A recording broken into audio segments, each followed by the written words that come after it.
il compimento di fatti violenti, anche se commessi fuori dallo stadio, comporta sanzioni fino alla squalifica del campo. Sono altresì vietati l'introduzione e l'utilizzo di materiale pirotecnico o comunque idoneo ad offendere, nonché l'esposizione di striscioni, disegni o scritte incitanti alla violenza, alla discriminazione o comunque offensivi o oltraggiosi.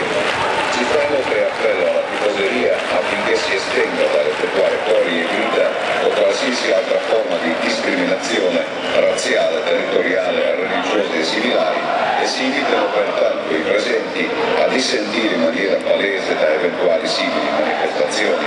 Si ricorda infine che l'ingresso degli spettatori sul campo di gioco può portare alla sospensione della gara, nonché alla sconfitta a tavolino per la società i cui sostenitori saranno ritenuti responsabili.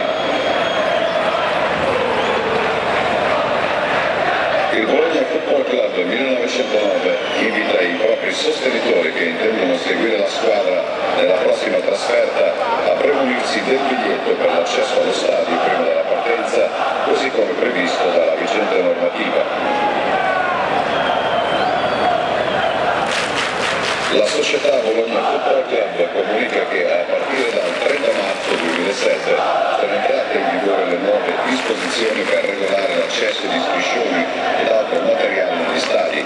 Per maggiori informazioni si prega di consultare il sito www.bolognafc.it oppure www.lega-calcio.it della Lega Nazionale Professionisti.